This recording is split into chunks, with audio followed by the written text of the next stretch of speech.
किसी जमाने में अंगदेश में यशकेतु नाम का राजा था। उसके दीर्घदर्शी नाम का बड़ा ही चतुर दीवान था। राजा बड़ा विलासी था। राज्य का सारा बोझ दीवान पर डालकर वह भोग में पड़ गया। दीवान को बहुत दुख हुआ। उसने देखा कि राजा के साथ सब जगह उसकी निंदा होती है, इसलिए वह तीरथ का बहाना करके चल पड़ा। चलते चलते रास्ते में उसे एक शिव मंदिर मिला।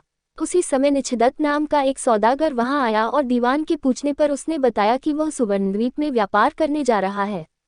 दीवान भी उसके साथ हो लिया। दोनों जहाज पर चढ़कर सुवर्णद्वीप पहुंचे और वहां व्यापार करके धन कमाकर लौटे। रास्ते में समुद्र में एक दीवान को एक कल्पवृक्ष दिखाई दिया। उसकी मोटी मोटी शाखाओं पर रत्नों से जुड़ा एक पलंग बिछा था। उस पर एक रूपवती कन्या बैठी वीणा बजा रही थी। थोड़ी देर बाद वह गायब हो गई। पेड़ भी नहीं रहा। दीवान बड़ा चकित हुआ।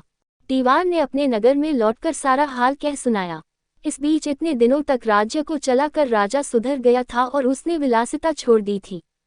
दीवान की कहानी सुनकर राजा उस सुंदरी को पाने के लिए बेचैन हो उठा और राज्य का सारा काम दीवान पर सौंपकर तपस्वी का भेष बनाकर वहीं पहुंचा।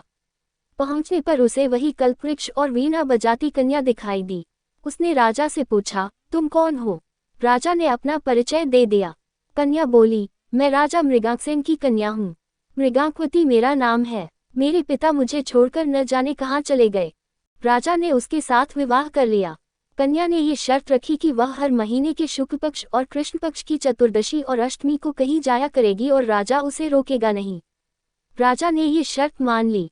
इसके बाद कृष्ण पक्ष की चतुर्दशी आई तो राजा से पूछकर मृगांकवती वहां से चली। राजा भी चुपचाप पीछे पीछे चल दिया। अचानक राजा ने देखा कि एक राक्षस निकला और उसने मृगांकवती को निगल लिया। राजा को बड़ा गुस्सा आया और उसने राक्षस का सिर काट डाला। मृगांकवती उसके पेट से जीवित निकल आई।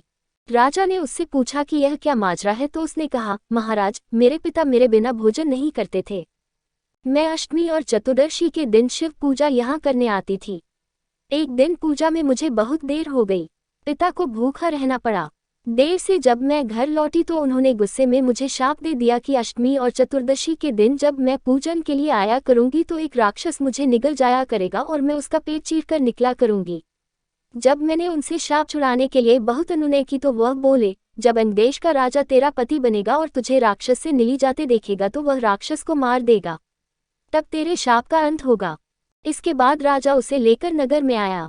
दीवान ने ये देखा तो उसका हृदय फट गया और वह मर गया। इतना कहकर बेताल ने पूछा, हे राजन, ये बताओ कि स्वामी की इतनी खुशी के समय दीवान का हृदय फट गया। राजा ने कहा, इसलिए कि उसने सोचा कि राजा फिर स्त्री के चक्कर में पड़ गया और राज्य की दुर्दशा होगी।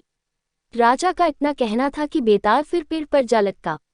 राजा ने वहां जाकर फिर उसे साथ लिया तो रास्ते में बेताल ने ये कहानी सुनाई।